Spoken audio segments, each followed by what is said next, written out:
ازيكم عاملين ايه يا حبايبي؟ النهارده جيت لكم بالجزء الرابع من السلسله الشيقه بتاعتنا هاري بوتر. لو عجبكم الفيديو بتاعنا ادعموني بلايك واشتراك وفعلوا زر الجرس عشان يوصلكم كل جديد. ويلا بينا نبدا فيلمنا. بيبدأ الفيلم بتاعنا بإن هاري الجزء اللي فات قدر يهرب سيريوس بلاك هو وباك بي، وبتخلص السنة الدراسية على كده، وبتبدأ السنة الدراسية الجديدة بهاري لما كان نايم وبيحلم بكابوس وحش، وبيشوف فيه راجل ساكن جنب بيت مهجور، وبيستغرب الراجل ده لما بيشوف إن فيه نور طالع من الشباك بتاع البيت المهجور ده. في البداية الراجل قال في نفسه كده دول شوية عيال صغيرة بتلعب، فبيروح عشان يشوف مين هناك، فبيشوف ساعتها فولدمورت وبيتر بتجروا وواحد تالت اسمه بارتي كراون، وكانوا هما التلاتة قاعدين بيتفقوا وبيخططوا ازاي يستدرجوا هاري اللي عندهم عشان يرجعوا لفولدمورت حياته وقوته من تاني. فبيشوفوا بارتي ده وبيقول للأفعى انها تخلص على الراجل الغلبان ده، بس فجأة هيرموني بتصحي هاري من النوم، فبيصحى هاري وهو مفجوع من نومه، وكان هاري مقضي الأجازة دي مع أهل رون. بعد ما بيصحوا كلهم بيروحوا علشان أرثر ويزلي كان عامل لهم مفاجأة كلهم، وبيكون موجود مع أرثر اتنين صحابه، واحد اسمه ايموس اجري وده صاحب أرثر في وزارة الصحة، والتاني يبقى ابن ايموس واسمه سيدريك ديجوري، وده بيكون بيتعلم برضه في مدرسة هوجرتس مع هاري ورون وهيرموني. وبعدها كلهم بيمسكوا في جزمة، فجأة بيلاقوا نفسهم في مهرجان الكويديتش، ودي بتكون المفاجأة اللي هتخليهم كلهم يحضروا كاس العالم للكويديتش. وبعد كده أرثر بياخد هاري ورون وهيرموني وبيدخل بيهم خيمة سحرية بيكون شكلها من بره صغير لكن من جوه بتبقى عاملة شبه القصر بالظبط وواسعة قوي. وبيعدي شوية وقت وبتبتدي مباراة الكويديتش، وهاري بيكون قاعد مستمتع وفرحان باللي بيشوفه لأن هاري بطبعه بيعشق حاجة اسمها سحر. ولما المهرجان خلص بيرجعوا كلهم على الخيمة، بيكونوا كلهم بيضحكوا بيهزروا سوا، وفجأة كلهم بيسمعوا صوت صريخ جامد بيجي لهم أرثر جاري وبيقول لهم يهربوا بسرعة من هنا علشان أكلي الموتى جايين وهيموتوا كل اللي في طريقهم. ففضلوا كلهم يجروا شمال ويمين، ولما هاري كان بيجري معاهم وقع على الأرض فجأة، والناس فضلت تدوس عليه وهي بتجري، فبيغمى على هاري في ساعتها وما بيحسش بنفسه إلا لما بيصحى تاني وبيلاقي كل حاجة حواليه متدمرة ومفيش حد موجود جنبه، وبيشوف بعينه بارتي كراوتش اللي شافه في الحلم بتاعه قبل كده، ولكن المرة دي شافه وهو بيرسم في السماء علامة فولدمورت سيد الظلام. وفجأة بيشوف بارتي كراوتش هاري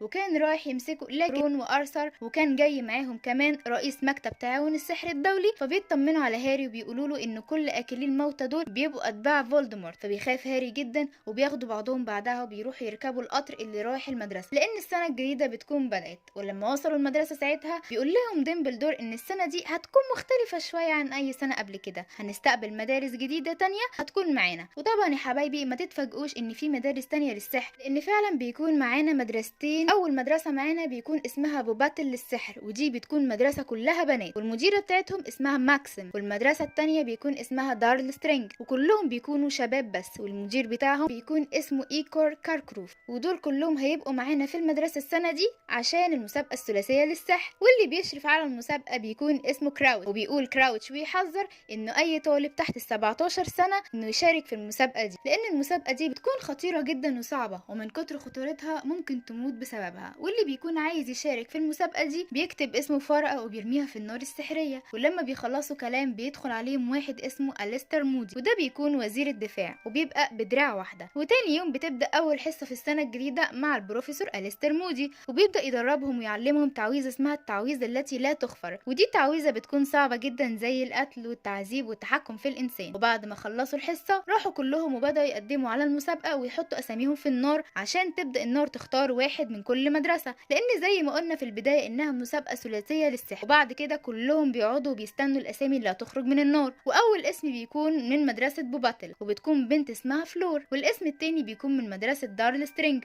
واسمه فيكرا، تالت اسم بيكون سيدريك من هوجرتس. ولكن فجأة بتحصل حاجة غير متوقعة بتصدم الكل، وأول مرة تحصل في المدرسة إنه بيخرج اسم رابع من النار وبيكون هاري بوتر، فالكل بيتصدم حتى ديمبلدور، وبيخرج هاري وهو متفاجئ ومستغرب وراح يقعد مع باقي المتسابقين. وبعدها ديمبلدور بيمسكه وبيسأله انت حطيت اسمك في النار ولا لأ، وليه تعمل حاجة زي دي يا هاري؟ فبيقول له هاري انه ما حطش حاجة في النار ولا عمل اي حاجة ولا حتى طلب من اي حد يكتب اسمه ويحطه، بس المصيبة الأكبر انه طالما اسمه خرج من النار فلا مفر من المسابقة ولازم طبعا يشارك ومفيش تراجع نهائي لانه مش هيعرف يغير القوانين والقواعد. وبكده فهاري هيشارك رسميا في المسابقة، وده لان النار بتعمل عقد كده مينفعش الاخلال بيه. وبعد كده بيروح هاري للأوضة بتاعته علشان ينام، وبيكون رون زعلان جدا ومتنرفز منه وما بيتكلمش معاه، وده علشان افتكر ان هاري بيخبي عليه وحط اسمه في النار وما قالهوش حاجة زي دي او حتى شاركه فيها. ساعتها بدأ رون يغير من هاري جدا، وتاني يوم بتيجي لهاري رسالة من سيريوس بلاك وبيقول له انه يستناه في القاعه الصغيره علشان يتناقشوا في اللي حصل امبارح ده. وفعلا بالليل لما كان الكل نايم بيخرج سيريوس بلاك من النار وبيقعد يتكلم معاه وبيقول له انا اتوقع انه ايجور كاركروف لانه كان من اكلي الموتى زمان، وبرده ابنه بارتموس كان كده برده، لكن انا مش قادر احدد بالظبط مين اللي عمل كده. بيحذره بيقول له خلي بالك يا هاري لان دي علامه مش كويسه انك تشوف اكلي الموتى في الحلم وفي نفس الوقت تدخل مسابقه خطيره زي دي وتشارك فيها. وبعدها بيسيبه وبيمشي. وتاني يوم بيقول رون لهيرموني برغم انه بيكون متضايق جدا وزعلان من هاري بس بيقول لها انها تروح تقول له يكلم هاجريد ضروري، وبياخدوا هاجريد فعلا وبيخليه يلبس العبايه السحريه بتاعته علشان محدش يشوفه، وبيوريه اول جوله ليه هتكون في المسابقه عامله ازاي. وطبعا اول جوله هتبقى مع التنانين، فهاري بيتصدم وبيخاف لان ده شيء اكيد مش طبيعي يعني ان يتواجه مع تنين. وتاني يوم بيكون رايح لسيدريك وهو ماشي في الممر بيشوف الطلاب كلهم لابسين اشارات بتقول ان هاري بوتر غشاش، وكلهم بيكونوا بيكرهوه جدا من غير اي اسباب. وبعدها بيروح هاري لسيدريك وبيقول له ان الاختبار الاول هيكون عن التنانين، فسيدريك بيشكره جدا وبيسيبه وبيمشي. وتاني يوم بتبدا المسابقه وبتكون اول مهمه انك تسرق بيضه التنين من التنين ذات نفسه، لان البيضه دي هتوجهك وهتقولك على تاني مهمه ليك. وفعلا الكل بيكسب فيها. وجه الدور على هاري ولما لقى نفسه بيحارب التنين وهو معهوش اي حاجه يدافع عن نفسه بيها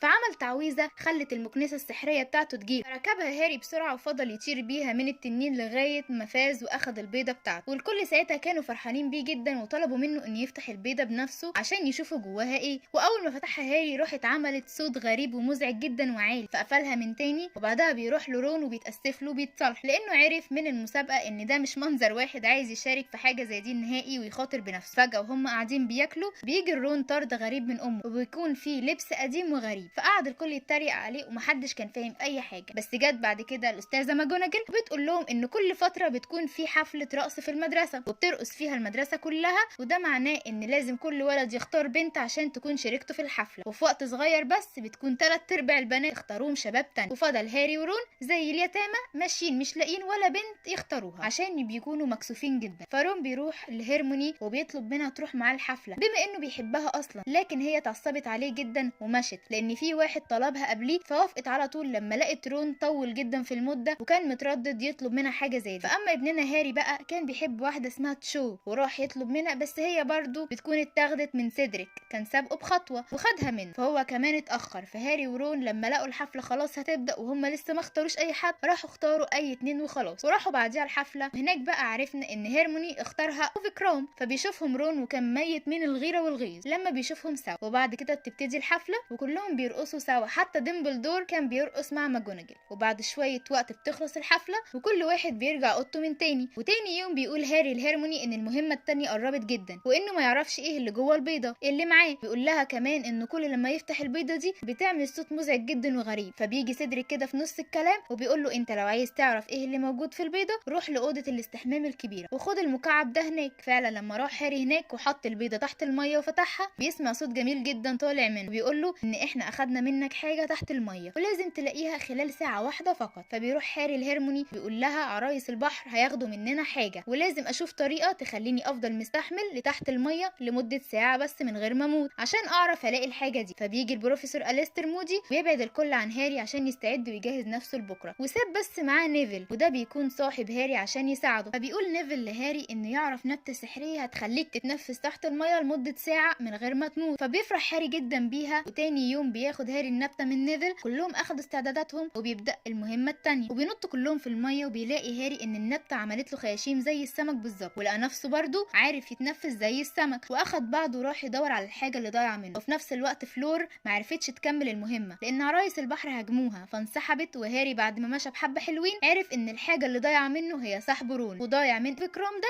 هيرموني وضايع من سيدريك اتشو وكان ضايع من فلور البنت اللي اتسحبت اختها الصغيره. فهاري يا عيني كان محتار يختار مين ولا مين عشان ينقذه. بس الحمد لله يعني جه عمنا فيكرام وانقذ هيرموني وجه سيدريك وراح انقذ تشو واتبقت في الاخر اخت فلور الصغيره. ومعرفش ابننا هاري طبعا يسيبها ويمشي واصر انه ياخدها مع رون لكن هجمته عرايس البحر عشان المفروض انه هاري ما ياخدش غير شخص واحد بس. بيخرج هاري رون والطفله بره وفضل يحارب العرايس دي تحت الميه لغايه ما عرف يفوز عليهم ويخرج اخيرا من الميه. بعدها بتروح له فلور وبتشكره انه انقذ حياه اختها الصغيره. وبعد ما خلصت المهمه دي بيروح هاري مع هاجريد واصحابه الغابه عشان يغيروا شويه جو. ولما كان هناك بيلاقي ان في حد قتل باتروم سكراوتش ورماه في حته على جنب. ولما عرف ديمبلدور الموضوع ده طلب من هاري انه يجيله بسرعة. ففعلا هاري بيروح له وبيفضل مستنيه في الأوضة، وأثناء ما هاري واقف في الأوضة بيشوف حوض فيه مية، ولما بص فيه بيشوف كل ذكريات ديمبلدور، وهي أيام ما كان إيجو كيراكوف واحد من آكلي الموتى وكان بيتم محاكمته هناك. فبيطلب منه باتريموس يقول على أسماء آكلي الموتى أصحابه، فبيرد عليه إيجو بكل بساطة وبيقول له بارتي كراوتش ابنك يا باشا من آكلي الموتى ومن صحابي. فبيتصدم باتريموس جدا، ولكن كان طبعا واجبه إنه يحبس ابنه برضه، وفعلا بيحبسه. وبعدها بيجي ديمبلدور وبيشوف هاري وبيقول له انا على طول بحط الذكريات اللي مش عايز انساها هنا. فبيقول له هاري انا شفت ابن باتريموس في الحلم بتاعي قبل كده. فبيحكي له هاري ساعتها عن الحلم كله، فبيخاف ديمبلدور وبيقلق اما سمع الحلم، وقال لهاري انه يروح ينام علشان يستعد لاخر مهمه ليه بكره. فعلا تاني يوم بتبدا اخر مهمه في المسابقه، وهي كالاتي: ان البروفيسور أليستر مودي هيحط الكاس في نص المتاهه اللي قدامكم دي، واللي هيلاقي الكاس الاول هو اللي هيكسب المسابقه كلها، واللي هيكون مش قادر يكمل وعايز ينسحب يبعت اشاره حمراء عادي في السماء، وساعتها احنا هنخرجه عادي جدا. وبعد كده بيستعدوا وبيدخلوا كلهم المتاهه اللي شكلها غريب، فيها هدوء غريب ومخيف جدا. ولقى كمان هاري ان المتاهه دي بتبلع الناس، وبيلاقي هاري ان سيدريك بيتخانق مع فيكرام وكان عايز يموته، لكن فيكرام المتاهه اصلا بتكون حولته وبتخليه شخص متوحش جدا. وبعد كده سيدريك وهاري بيشوفوا الكاس سوا وبيطلعوا يجروا عليه، وقرروا ان هما الاتنين هيمسكوا الكاس مع بعض وفي نفس الوقت عشان يكسبوا هما الاتنين. فبيتفاجئوا لان مره واحده الكاس اول ما بيمسكوه بيكون عباره عن جهاز تنقل زي الجزمه اللي شفناها في بدايه الفيلم بالظبط، وودتهم هما الاتنين لمقبره شافها هاري قبل كده في الحلم بتاعه. ومره واحده برضو خرج واحد ساعتها من بيت كده مهجور على جنب بيتر بتجره، فبيقتل بيتر سيدريك، اما هاري بيخلي فيه تمثال فوقيه كده ومثبت، وبيتر بيمسك فوطه مقرفه كده وراح رماها جوه حله فيها ميه بتغلي وحط عليها شويه حاجات، ومن ضمن الحاجات دي كان دم هاري. وفي اللحظه دي بيصحى فولدمورت وبيرجع لكل قوته من تاني، واستدعى كل اكلي الموتى اتباعه اللي كان من ضمنهم ابو مالفوي الفتان. وبدا فولدمورت يقول لهم ان احنا هنرجع اقوى من الاول تاني، وراح على هاري فكه، وهاري مسك العصايه بتاعته وبدا يواجهه بيها، وفضلوا اتنين يحاربوا بعض. بس المفاجاه ان عصايه هاري فولدمورت بتكون بنفس الطاقه وبنفس القوه. وفجاه ظهرت هاري وبيكون معاها سيدريك، وبتطلب من هاري انه يهرب وهم هيعطلوا فولدمورت ويأخروه شويه. وفعلا جرى هاري واخد معاه جثه سيدريك والكاس ورجع تاني للمدرسه. وقتها هاري انهار وكان بيعيط جامد جدا لان سيدريك مات، وكان فولدمورت رجع برضه. الكل طبعا كانوا مصدومين لما عرفوا انه رجع، وجه ساعتها ابو سيدريك وهو بيعيط وزعلان على ابنه اللي راح. فراح البروفيسور أليستر مودي اخد هاري على جنب علشان يهديه، وهناك بقى ظهرت الحقيقه واللي كانت عباره عن كارثه اصلا، لان هاري اكتشف ان أليستر مودي هو اللي بيخليه يكسب في كل مهمه من اولها لاخرها، وهو كمان اللي خلى الكاس اول ما هاري يمسكه يروح على المكان اللي فيه فولدمورت على طول. ولسه أليستر بيخرج عصايته وهيموت هاري، لقى ديمبلدور جه ومعاه كمان سناب وثبتوه على جنب، وعرفوا منه انه مش هو أليستر مودي الحقيقي اصلا، وان مودي الحقيقي بيكون محبوس في زنزانه صغيره في الاوضه، وان أليستر مودي المزيف ده كان هربان اصلا من سجن اسكابان لانه قتل ابوه، وساعتها اخدوه ورجعوه تاني على السجن. تاني يوم لما بتخلص الاحداث الحزينه دي بيعملوا عزا على روح سيدريك. بعد كده بتمشي المدارس التانية من هوجرتس وبيرجعوا للمدارس بتاعتهم من تاني، ورجع رون وهاري وهيرموني مع بعض من تاني. وكده بيكون الجزء الرابع خلص على كده عشان يكون بدايه لحرب جديده هتحصل في الجزء الخامس. وبس كده يا حبايبي، لو عجبكم الفيلم بتاعنا حطوا لايك واشتركوا في القناه وفعلوا زر الجرس عشان تشوفوا باقي الاجزاء اللي مليانه كلها تشويق ومغامره.